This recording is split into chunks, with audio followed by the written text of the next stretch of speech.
We are live, Speedway Soccer and Broadway Sports Media, after the second MLS season opener in Nashville Soccer Club's history, a 2-2 draw against FC Cincinnati in Nissan Stadium in front of a capacity crowd, but a great environment. Nashville obviously off to a horrible start, but they get situated in the last 70 minutes, were dominant on their way to a 2-2 draw. I'm Lucas Panzica, joined by Ben Wright, Jonathan Slape. Andy Simmons is producing here on Broadway Sports Media. Gentlemen, as we get ready for Nashville Soccer Club to travel to Montreal, there will be Super League talk,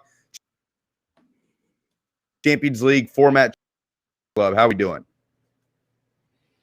guys? It is good to have live soccer games to talk about for the first time in what feels like forever. I'm good, and I'm just excited to have soccer to watch again. Yeah, no, it was great to see, people at a game or see a game in person, and especially it was just a night and day difference from what we saw from the few games that I know I went to last season, but just it was good to see live soccer again. Yeah, night and day difference from, and you mean the late games last season where they finally started to get fans to trickle back in, right? It felt like Nashville really pulled out all the stops with the in-person stuff, the pregame stuff, the guitar riff leading up to kickoff. They did a really good job of, when I walked in, I'm not going to lie, when I saw how sparse the crowd was, I was a little disappointed. I knew it would be capacity, but I said, okay, I don't know how this is going to go. But I was blown away by the amount of people who were there versus what the atmosphere was actually like. It may have been one of the better atmospheres in MLS over the weekend. Did you guys see anything in watching games that maybe would have stood toe-to-toe with it? I mean, I think I'm biased, obviously, just because I was there in person. But yeah. I mean, even just watching some of the other games or watching the highlights from the rest of them, it felt like Nashville's just really stood out.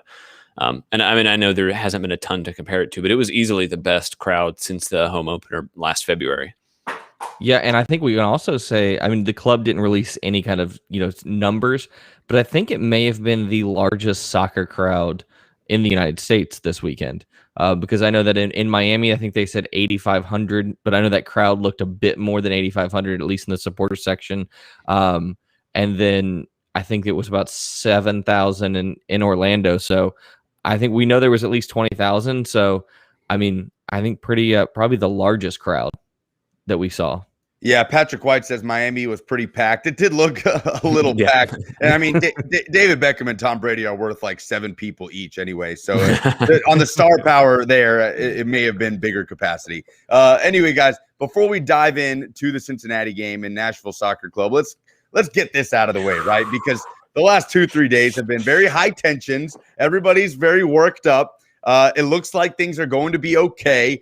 Now there's a lot of distrust there. There's a lot of bad blood now between many powerful people in this game that we love, many powerful clubs and governing bodies and fans, players, managers.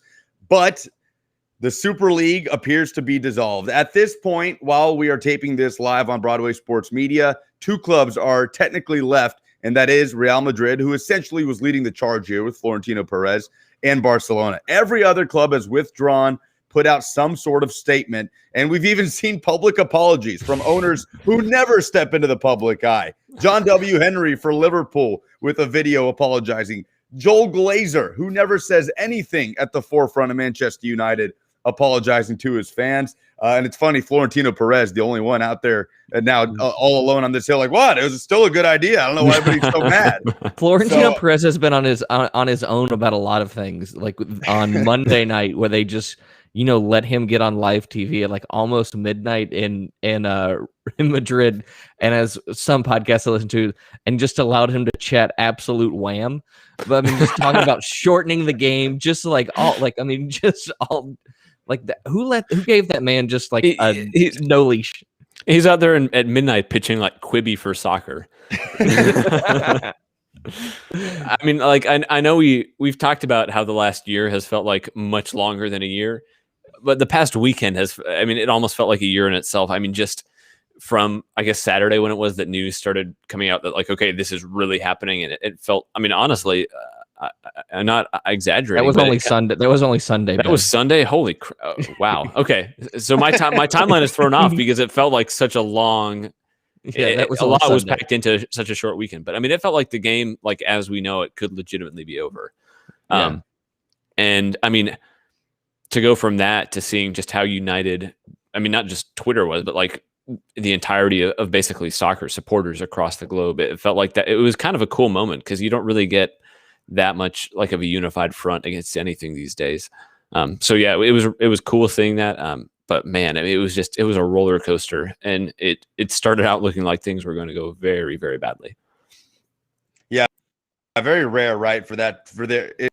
Just so galvanizing. I mean, among fans and players and managers, it felt like everybody was on the same page here outside of the 12 or so executives that led the charge into this thing. So we don't need to rehash what the Super League was and what it would have done to this game. I think we've really beat that horse over the last 2-3 days. The important thing is the clubs are out of it. The majority of clubs are out of it. And what happens now? How this distrust impacts this game moving forward. Florentino Perez saying we're going to, reconsider and reshape the Super League. This is not over. He's the only one saying that. And I've really been stunned, guys, at some of the things he has said over the last 3 days. There's been a lot, but this quote from an ESPN article that was put out pretty recently here, actually only 6:30, so about 2 hours ago, this quote that he said on a Spanish radio show after Real Madrid's 3-0 win against Cadiz. I've never seen so much aggression. It's as if it were orchestrated. It's surprised us all. I've been in football for 20 years. It's an aggression I've never seen in my life. We've had threats. It's like we killed someone. It's like we killed football. The tone deaf comments from Perez have been so astonishing. I mean, where does this go from here? Where does Florentino Perez go from here? How do you guys think this deep-rooted mistrust kind of sticks around between UEFA and these big clubs when they try to make changes like they have with the Champions League format, when they try to create some other reshaping of Super League? What do you think is the overall impact of this? I think, first of all, the thing that wasn't orchestrated was this entire rollout. I think it was a great reminder for people that, like, yes, these people are billionaires, but they're also idiots. It was like, I mean, the rollout for this whole thing was just, like, if you even went to the website, it was terribly put together. But I think moving forward, here, just to stay on that, I mean, they went live with it without actually having written agreements from several of the clubs. They were counting on like a $4.5 billion a year TV sponsorship that they didn't have lined up. I mean, it was like they thought that like the promise of this thing was going to be enough to get everybody excited and on board, and then realized, oh wait, maybe people aren't going to like this, and had no contingency plan for that. It was it's hard to overemphasize just how terribly. I mean, the idea was bad, but the way they went about it was worse. It was like shockingly bad. The implementation was shockingly worse than the actual idea. But I think moving forward is. I think the big thing, because we're going to talk about UEFA, there are no good guys in this. I mean, I think UEFA is equally guilty in a lot of these things and a lot of these issues within modern football and within modern European soccer. But I mean, I think moving forward, it's actual regulation and actual guardrails put in place by whether it be the national associations, the national governments. I mean, I know there's been some talk about what can be done in England, because especially with these clubs, I mean, all of us here support one of the clubs that was in the Super League. Ben and I both in England is, how do you prevent this from happening? Is it the 50+1 rule in Germany? Is it designating these as national trusts? Because these are like community cultural institutions within their country and need to be treated as such. They're not just a cash cow. And I will say that, Lucas, you mentioned John W. Henry apologizing. I know for a lot of people that have felt that, oh yeah, he apologized, everything's forgotten and forgiven. It's not. He's not sorry. He's only sorry that he got caught and that people were upset about it. They will try to do this again. Oh, absolutely. I mean, Florentino Perez is straight up saying that. I mean, he's saying.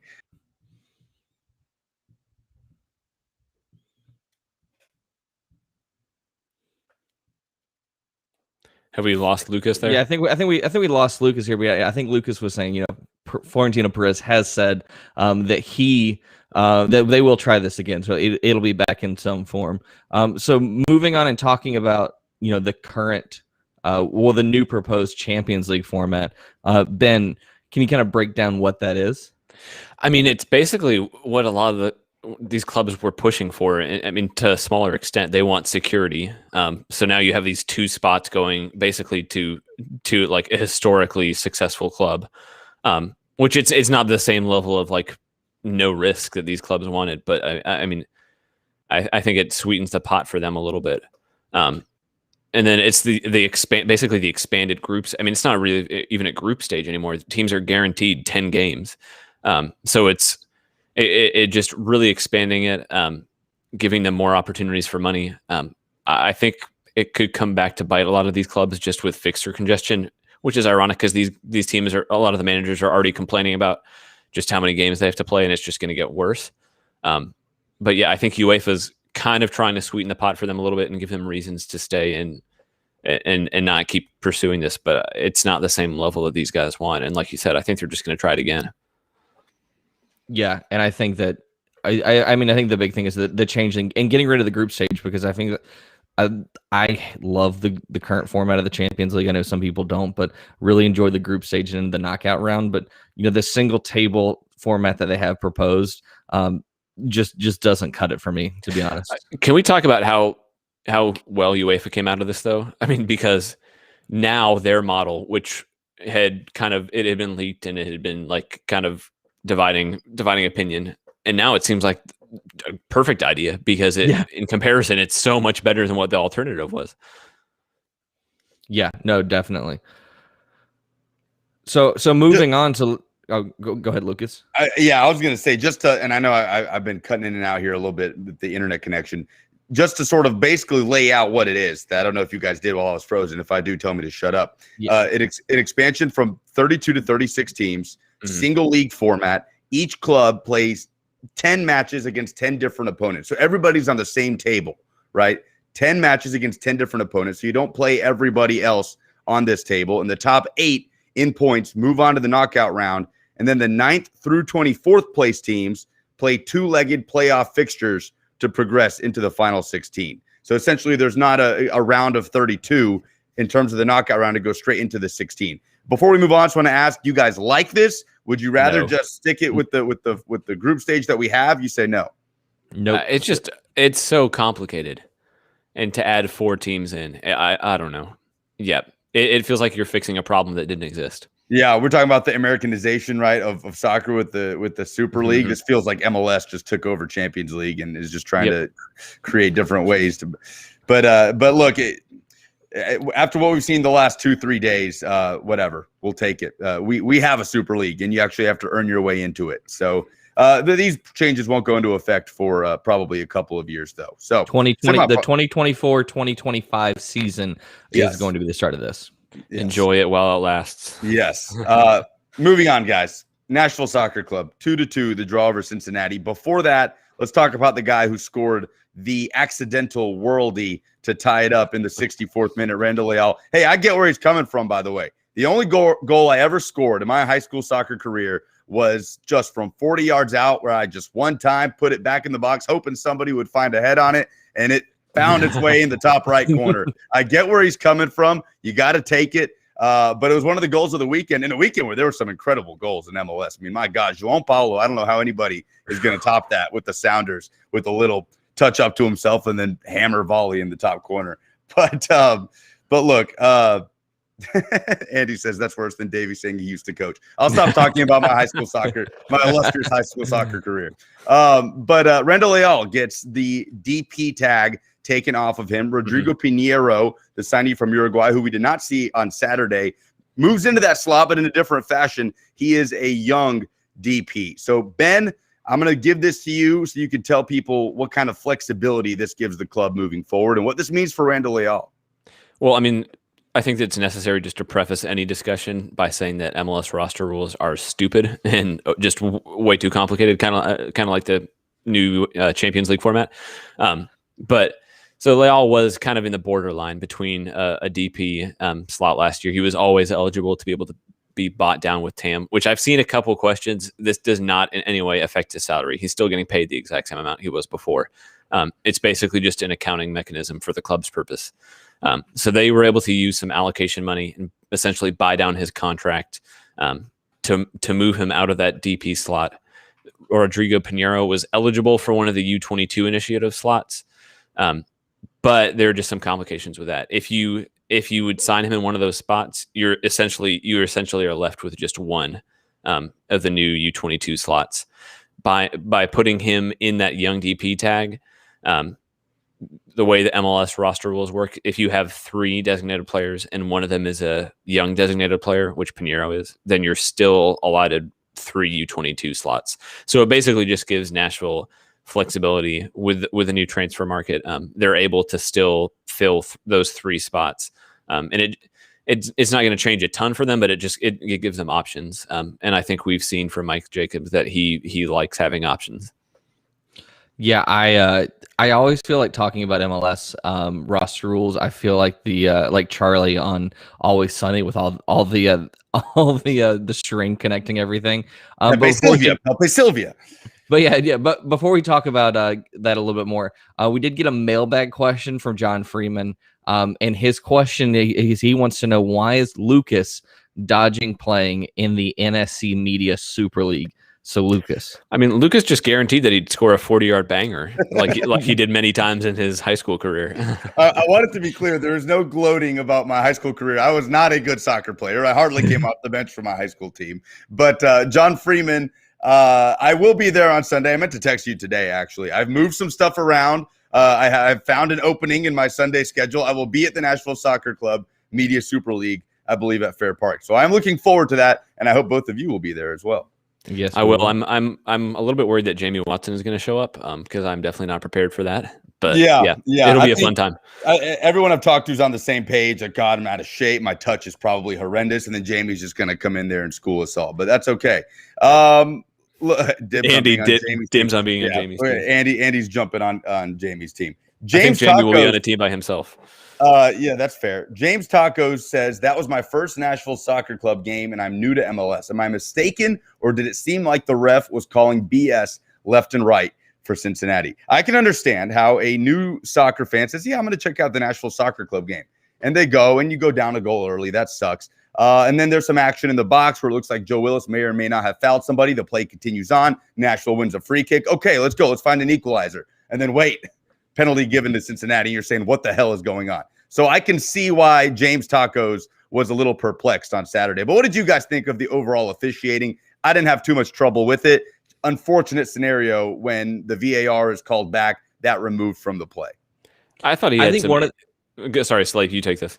I was going to say, I feel like one of the things to remember is these referees are also just as much in preseason or in early season form, not preseason form, in early season form as the players are.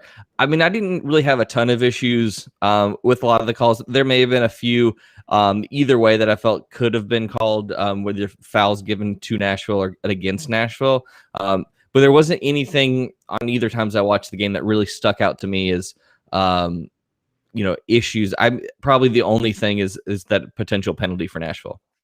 Yeah, I thought he had a couple iffy calls, but I thought they went both ways. I don't think he was especially biased towards Cincinnati. I asked Pro after the game about that no call on Mukhtar, I think around the 70th minute, and still haven't heard back.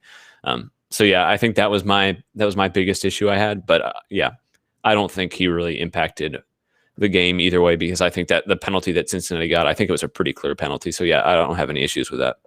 So now that we have had some time to sort of reflect on Saturday's game, one of the worst 15 minutes or so, 20 minutes that we've seen from Nashville Soccer Club against some of the best 70 minutes put together, most dominant 70 minutes that we've seen from Nashville, come out of it obviously with only 1 point. But now that you're almost a week away here, how are you looking at this performance? Number one concerns, Slape, after giving it 5-6 days to marinate. I'll start with you. So I'm going to preface this by saying, had the announcement come that, or had Open Cup not been canceled, had this been one of the 3 games to qualify Nashville for Open Cup, I would feel a lot more disappointed and a lot more upset with the result. And Davey and Will talked about this a little bit in Nashville Soccer Show last night, but seeing that only 2 teams in the East won last week. So I mean, I feel Nashville's in a good place, but I think looking forward, Nashville, attacked well. They definitely seem like they still are working on some of that cohesion. Yes, this is the same team that ended last year, but it still takes some time to get back in the flow of playing matches week in and week out. I was impressed with Jonder Cadiz. I thought he looked the best that he has for Nashville, and was really impressed with Anibal Godoy as usual. I think for me, I mean, a shout out to Tim Sullivan for Club and Country. He, in one of his pieces, he pulled up that Nashville's 3.5 XG was the 5th best output. It was the 5th best output of any team last year. So I think we should put in context a little bit just how impressive their chance creation was. That said, if you create 3.5 expected goals, you probably should score at least 3 goals, maybe even closer to 4. So I think the finishing should have been better. But I told Davey in the press box after the game, I almost feel like it's fair to give them a bit of a mulligan, just with all of the preseason issues. They had played 2 preseason matches, hadn't played against an MLS team, hadn't played a preseason match in 18 days. So I think the slow start was almost inevitable. I don't think it's a long-term concern. And I was very encouraged with the chances they created. It did feel kind of like a continuation of last year down the stretch. I think they were excellent at creating chances. And again, you kind of want to see the finishing improve a little bit. But I think that comes with time, and I think we should see that improve a lot earlier in 2021 than it did in 2020. And just finally, I was really impressed with Handwalla Bwana. I thought he was absolutely excellent off the bench. His touch is really, really clean. He uses his body really, really well to kind of throw off defenders. And he was putting some really good balls into the box. So I'm really excited to see what happens with him. I think he'll probably have a bigger role than a lot of people were expecting him to. And I wouldn't be surprised if he pushes into the starting lineup at some point. Yeah, Andy points out. I know. Go ahead, Slade. I was saying, like, I felt Bwana talked a little bit about, he didn't get a lot of looks last year, and maybe we were a little underwhelmed. But yeah, I thought he put in some great balls in the box.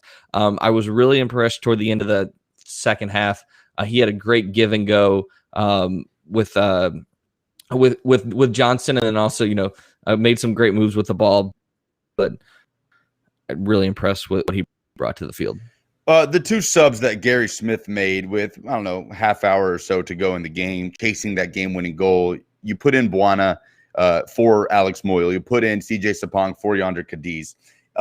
Surprised that he went with Bwana that early in the season? If I'd asked you guys before the Cincinnati game, how do you think Handwalla Bwana fits in as a winger with this team? How early do we see him? How much of an impact does he make early? What would you have said, and how does that go with what happened on Saturday? Yeah, I wasn't super surprised. I mean, he started at least 1 preseason match, maybe 2. I can't remember off the top of my head. But also, I mean, he came in last season and immediately, basically as soon as he got in Nashville, he immediately was on the bench. And he was one of the first names off the bench. So I don't think it should be a surprise that now that he's had a full preseason in Nashville and he's acclimated a bit more, that he's more involved. He's still super young. And when he played for Seattle in the past, he was really good. So I think it's gone under the radar a bit because he wasn't brought in for a ton of money, and he occupies a homegrown spot. I can't talk anymore. A homegrown spot. Jeez, I think it kind of went under the radar a bit. But I think they have pretty high expectations for him, not just in the long term, but I think they really believe that he can contribute pretty quickly. Yeah, and I would agree with that. But I was really impressed with seeing CJ Sapong. I mean, we knew what he brought to the table, and we knew what he is as a player, but still seeing him come onto the field with Nashville was something that I was really impressed with, and really impressed by how quickly he seemed to fit in and contribute to this team right off the start. Yeah, I think Sapong is going to have some late winners off the bench for Nashville this season. I think he's going to be that kind of player. I have a hard time picturing him as a 90-minute striker week in and week out. I'm sure he'll start a game here and there, maybe due to injury, other situations between Rios and Cadiz. but that number 9 role has to go to Cadiz, right, next week. It was interesting. Will Bowling said on Nashville Soccer Show he didn't like the way Cadiz played on Tuesday. He didn't think that he flowed well with that front, that he linked up well enough with wingers, that he is quick enough to get out in space. Davey and I kind of disagreed. I mean, I thought he played very well. There was a moment where, Davey pointed out that he was an obstacle to Hani Mukhtar in a surge into the final third.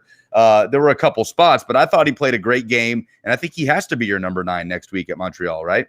Yeah, absolutely. And I don't think he needs to just sit between the 6-yard box, stay central, and occupy the center backs. And I think he does. Well, he did it, but he didn't do that. He didn't do that Saturday. I think that's when he's at his best, and I think we'll probably see more of that. And I think when his best moments came when he did that. I mean, he'll drift wide occasionally, but I think you see him open up space for Hani Mukhtar in ways that no one else does. And I think Mukhtar is at his best when they're in transition. And it's hard to do that if you have a center back on you. And I think Cadiz in transition, I mean, he's not like a fast guy, but he does play on the back shoulder a bit, and he stretches the field out, and he keeps the center backs honest, and they can't have a center back pushing up and trying to man mark Mukhtar in between the lines, because then you'll just leave Cadiz one-on-one. I think that's where he's at his best. I thought he was, maybe a few moments of rust on Saturday, but I thought overall he was excellent. And I think we're just going to see him getting better. I mean, he hadn't played for 9 months last season, and so I think we're just starting to see him get into full fitness. And I think there should be pretty high expectations for him. Yeah, and I think that also, he performed well in a different phase of the game, where the tactics were a bit different, and it wasn't as Lucas, you said last night, it wasn't as gung ho when Sapong came on. And I think a big thing is Cadiz scoring in week 1 is only going to force defenders to occupy and think of what he's doing, because now it's not a point of, oh, this guy hasn't scored in a few games, oh, that we can just leave him out there. They already know that he's a threat. Yeah, and he's a guy, he may not be the best pure finisher on this team. He may be. We don't quite know that for sure. That could go to Daniel Rios, but I think Cadiz can be the biggest problem for defenders throughout a match, just constantly having to worry about where he is. He was busy on Saturday, and even if he is there just sitting there in that space between the two center backs, they're going to have to constantly know where he is at all times. I think he may be the only striker that is able to position himself in a defender's head in that way. And I think, go ahead. I think if you have Cadiz play 60 or 70 minutes, and then you can bring Sapong or Rios or both on, I mean, I think that's an excellent game plan for Nashville going forward.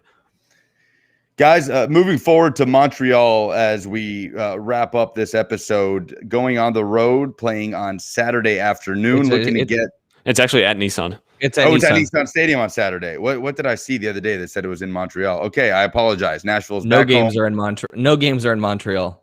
Okay. Don't make full Lucas a thing, Andy. Don't make full Lucas a thing. I apologize. Nashville back in Nissan Stadium to host Montreal, looking for the first 3 points of the season. Montreal maybe with the biggest surprise result of the weekend with the win over Toronto. What do you guys think? I think a lot of it was CCL hangover though too, but I then touched on that Nashville leading the league in expected goals. Montreal is a team that they did score 4, but they didn't even have their expected goals for the game was 1. So very interested to see if they can keep that up. I would encourage anyone that did not see the game to just go watch the goals from that game. Every single one of them was an impressive finish. So very interested to this team had a very hectic offseason. They had Thierry Henry quit right before the start of the season. They're located in Fort Lauderdale for the season, or at least until any changes in COVID regulations and crossing the border in Canada. So they're again having to be away from home. I think they've taken a bit more. I think their families are down there with them. They're actually in like apartments rather than just like living out of hotel rooms. But it's going to be really interesting to see what Montreal's able to do against this Nashville team. Was this past weekend a was that an aberration, or is this team going to be better than what everyone had picked them to be? I mean, and I think as well as playing out of their country and away from their homes, I mean, they had Thierry Henry leave pretty suddenly, really close before the season started. I talked to Gregory Kaltabanis, who covers them for SPI Soccer, and he said he thinks it makes absolute sense that they went with Wilfried Nancy in an internal hire, just because they had such little time to go out and find a new manager, and they had brought in around 10 players. So they needed some semblance of continuity. The Toronto win, I think, was a great win for them, but I'm just not sure it's sustainable. They didn't create a ton of really good chances, and I think they like Slape said, they finished well above what you could expect them to, and they caught Toronto kind of CCL hangover with several key players missing. So I mean, I don't know. I don't want to go out there and make it seem like it's going to be an easy win for Nashville, but I think Montreal has a lot of challenges this season that Nashville doesn't have, and all three of the Canadian teams are just in a position that none of the other MLS teams are. So I think there are some significant disadvantages there. That being said, it would be just my luck if they come out and win 3-0. So who knows? Yeah, I mean, they have some guys up front that can definitely hurt Nashville. I mean, Romo Kyoto, Mason Toy, and then their big offseason acquisition of Dorji Mihailovic. Are they going to be able to find space? And if Nashville defends like they did for those first 15 minutes against Cincinnati, they're definitely going to have a huge problem with being able to keep goals out. I think probably my biggest thing is going to be how does that defense look for Montreal and what Nashville's able to do there. But there's definitely you're definitely going to have to keep your eye on this Montreal attack. How much of a problem will Victor Wanyama be, speaking of the Montreal defense, so to speak, against Nashville and Hani Mukhtar and the kind of space Yonder Cadiz tries to create in the final third? Yeah, I think that's a really good question. I think if Wanyama is consistently up against Cadiz, I think that's probably a good problem. That's a good sign for Nashville because it means that he's not really winning those midfield battles. I think as good as Wanyama is, I mean, Anibal Godoy is a physical nightmare in his own. So I think Nashville have players who can challenge him. But yeah, I think Cadiz is going to be really key in this one because I mean, they play with a back five. And so he's gonna have his work cut out for him just to open up space, going up against three center backs instead of just two. So yeah, I think space in midfield is going to be a huge asset in this game, and it's going to be pretty hard to come by. And Nashville could have a slight advantage just based on the way Anibal Godoy played on Saturday. I said on Tuesday, I know Randall Leal was the man of the match. He had the most direct influence, assist, and a goal himself. I thought Godoy was the best player on the field for Nashville, complete command of the midfield, and just to spur the transition play. He was so crucial, kind of marauding down the field and urging Leal down his left flank, positioning Leal literally while he's dribbling and tearing down the middle of the field to spray it wide and allow him to set up a tap in for Cadiz. He had such control of Nashville's midfield. It was necessary with the slow start Dax McCarty had to the season. I don't think that's a concern quite yet. Kind of like Joe Willis, a stumbling start out the gates. He wasn't really tested the last 70 minutes. I'm not yet concerned about Joe Willis, but I thought Godoy was the best player on the pitch against Cincinnati. And if that Godoy is what Nashville gets all season and Dax McCarty can improve his form and sort of come out of this slow start that he had Saturday, this double pivot for Nashville, which was certainly a strength last season, could be among the best in the MLS. I mean, I think we talked about how guys like Godoy and Leal missing time in preseason wasn't ideal, but I mean, I think you could just see they seem more ready than really anybody else on the field. I mean, they had played in competitive matches, and I think they just looked sharper. It looked like they weren't coming out of preseason, but were closer to mid-season form than anybody else. And yeah, I agree. I thought Godoy was absolutely excellent. He completed like 96% of his passes. And that's easy to do when you're just passing backwards and sideways, but he was breaking lines. I mean, he was like on that Leal assist, he completely set it up. He was running things in the midfield for Nashville. I thought it was a fantastic start to the season for him. Yeah, and I think if he can keep that form up throughout the year, I mean, I think Nashville's already going to be a good team, but I think they could be scary with a guy like that pulling the strings. And my concern with him is not necessarily that he is not going to be able to keep up that form. It's the fact that we're going to lose him for a series of games with the Gold Cup this summer. So, I mean, I feel confident that he will keep up at least some of that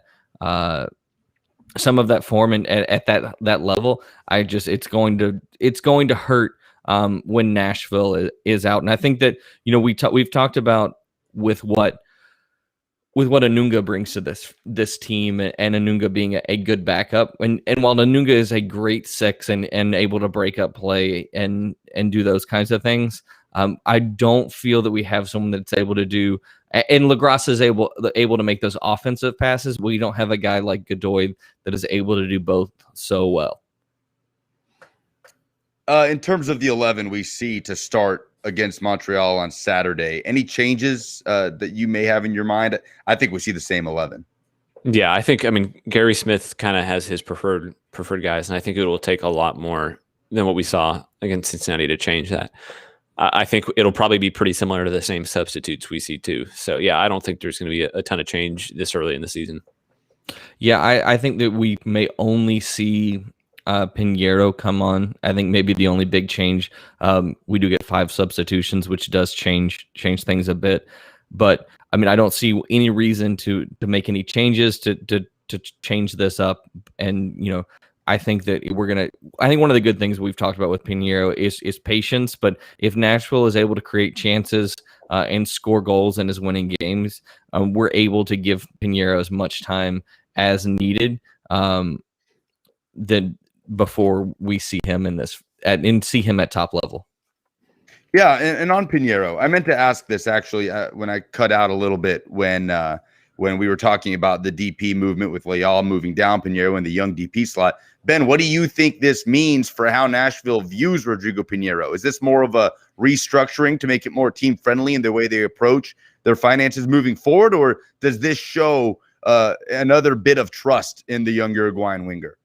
I mean, I'd start by saying I think this is always the plan. He was always going to be either a young DP or in one of the U22 slots. So and financially, it was always going to be the same commitment to him. So I don't think this is saying, okay, he got in preseason and somehow showed more.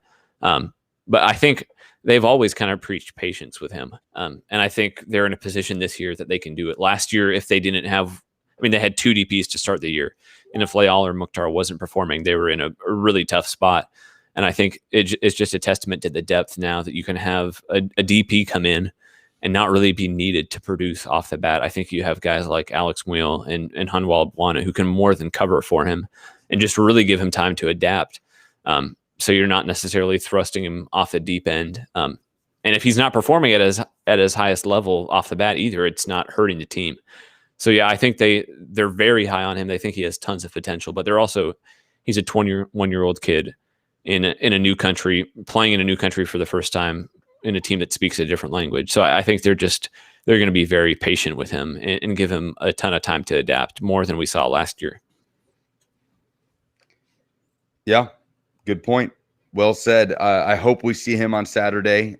Obviously, 5 subs. Gary only used 2 last weekend, and it all depends on the flow of the game when you're chasing a goal, chasing a winner there at the end. I don't know that you want to put your trust in Pinheiro yet in that scenario, but I hope we see him on Saturday. I hope Nashville is in a position to where they can try some things on Saturday, which we quite honestly probably thought they would be in against Cincinnati last weekend. Gentlemen, let's wrap this up. Any parting thoughts going into the Montreal game? I will give it to both of you and tell me what you think happens. Doesn't have to necessarily be a score prediction, but one thing that you expect to see on Saturday, whether it be big picture, individual basis. Slape, start with you.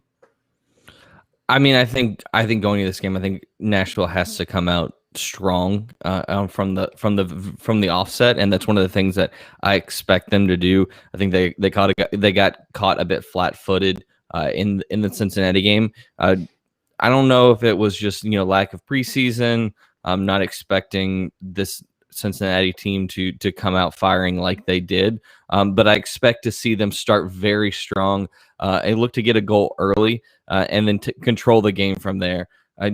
Defense has been, and defensive solidity has been at the core of this team, and I expect them to get back to that on Saturday. Yeah, I mean, I expect to see rain, which is kind of a Nashville soccer tradition. So yeah, we'll get a decent amount of rain. I like Slip said, I expect to see a much faster start. I expect kind of a bounce back performance from McCarty. I mean, watching it again, he wasn't as bad as I thought live, but it just felt like the final ball from him was off. And throughout his career, that's been kind of one of his main strengths. So I'm not worried about it, and I expect to see him bounce back here pretty quickly. Yeah, and I think for me, one of the things I want to see is that a similar level of chance creation, but just a little bit better finishing. And I think if they can start to figure out that piece here over the next couple games, I think they'll be in pretty good shape. Yeah, certainly. With the confidence of how dominant Nashville was in the last 70 minutes, I think you should look early to see that carry over, if it does carry over into the Montreal game. So I see Nashville is in Nissan Stadium, but Nashville is technically the away side in this match. When I look at it, it's Nashville at Montreal, but it's being played in Nashville. That's weird. I'm not showing that, so I'm not sure what's going on. Okay, well, maybe it's just Google. Guys, that will do it for us. Nashville and Montreal kicking off 1 p.m. on Saturday, looking for the first win of the season. This has been Speedway Soccer on Broadway Sports Media and the Zone Network of podcasts. For Ben Wright, Jonathan Slape, Andy Simmons producing it behind the scenes, I am Lucas Panzica. Enjoy the game against Club de Foot Montreal, and we will talk to you next week. Been wanting to say that the whole episode. See ya. See ya.